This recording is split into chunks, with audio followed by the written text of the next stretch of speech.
Right, good morning YouTubers.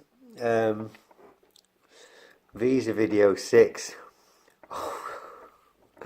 Right, okay. It's very early in the morning here. Sorry.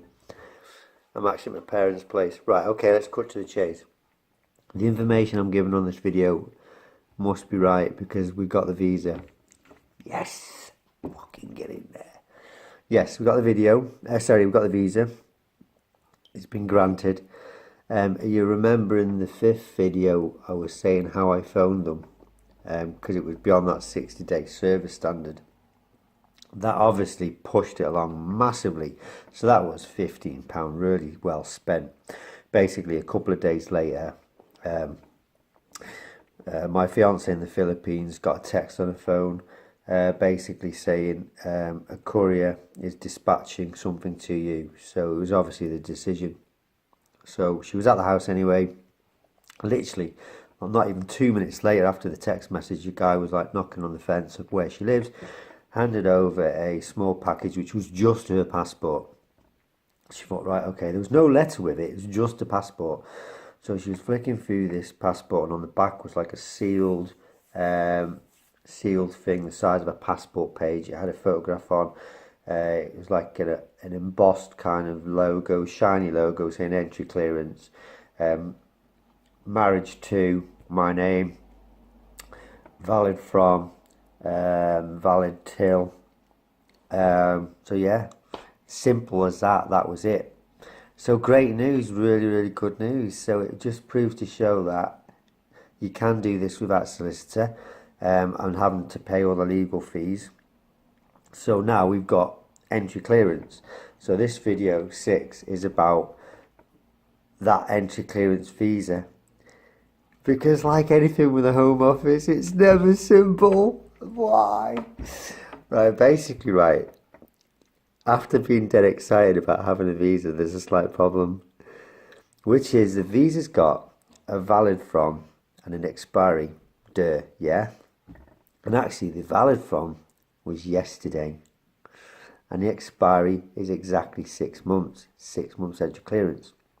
Now I thought you've got 6 months to bring her here between now, which is actually February. The expiry date on her entry clearance is February.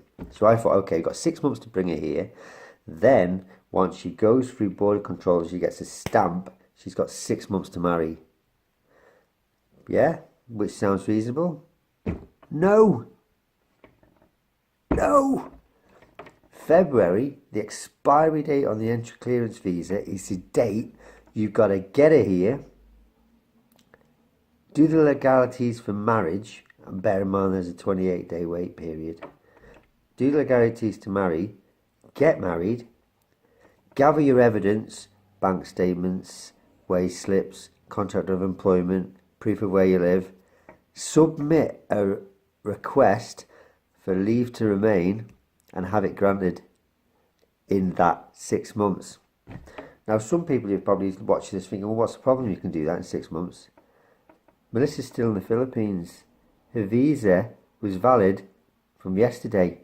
She's not allowed to fly because her own government, the Philippine government, have said you've got to do some CFO, Philippine government immigration thing, which I don't quite understand, to be honest, and get a green stamp in her passport.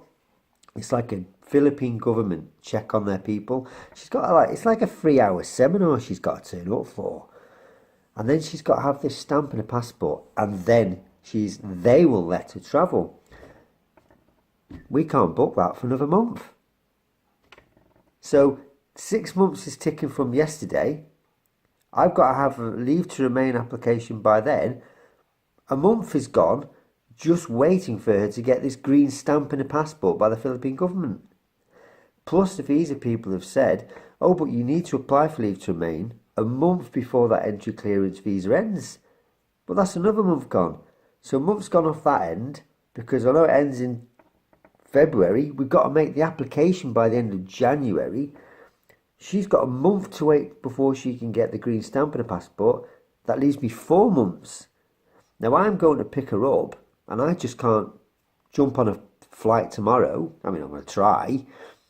but I can't just necessarily do that. So there's a few weeks delay, plus there's 28 days wait period to get married. So say you get married at a registry office or anywhere in the UK, they have a wait period, which I'll go into more in video 7 probably.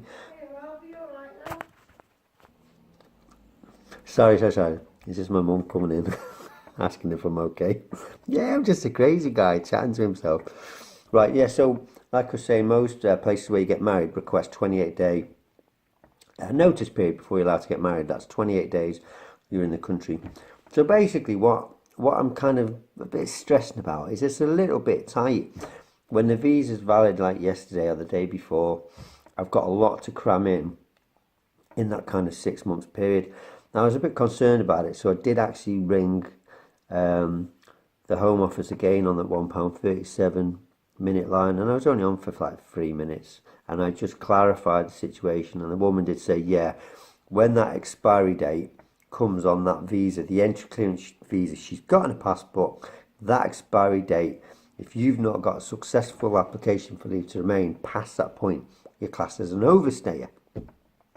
Now, I don't know, and I don't think it's realistic that they're going to turn up in a big black van, chuck my fiancée in the van and deport her. I don't know. I don't think it's realistic going to happen like that. But she did say it is in your best interest to make application for leave to remain before the 28 days on that 6-month visa expires. So mine expires on February. Get the application in January. That's what she did say. So yeah, it's fabulous news that we got the visa. Mega happy about it. But just to warn you, the pressure is on, because you've got that 6 months to get the CFO green stamp and the passport by the Philippine government. I've got to fly out there, pick her up, bring her back, meet the requirements to get married, which is a 28-day wait, get married, get all the information for bank statements and wage slips, contract of employment, yada yada, make another application to leave to remain. And the leave to remain then would allow her to stay for 30 months. So that's when the pressure's off, because once you've got that leave to remain and she can stay then for 30 months, you can chill a little bit, you know, because that's what it's about. It's about enjoying the relationship, being together, having a good time, going to these great places around the UK and really enjoying each other. And I'm finding where the pressure is that the Home Office have made us wait, and now they've gone, right, hit the bricks, go for it, do it, come on, hit the ground running. You've got 6 months to make this happen. And it does make me a little bit cynical a bit. You think, well, hang on a second, I've waited longer than 6 months, and now you're putting this pressure on me. So I believe, on a side note, you can extend the entry clearance visa, the 6 months. You can ask for another 6 months extension. But is it worth it? Don't know. I mean, it's quite expensive. I don't know how much. I don't even know how much it is. I imagine it's about £800, possibly. I might try and research that to extend that 6 months to another 6 months to give you that time to get married. But yeah, it's a bit tight. Basically what I'm saying is a bit tight to try and squeeze it all in. But anyway, yeah, I'll go into it more in the 7th video. Once Melissa's here, maybe she can come on camera. We can talk about that experience. But as always, I'm going to take you through our entire process. So I'm going to take you through me picking her up, take you through getting married, take you through applying for leave to remain, the experiences there, in hope that it helps anybody out there who's going through this. I mean, it's a pain for you guys sitting there watching my videos, 1, 2, 3, 4. But if there's any information I can give, just send me a message, it's fine. Okay, guys, yeah, so we've got entry clearance, yes, result.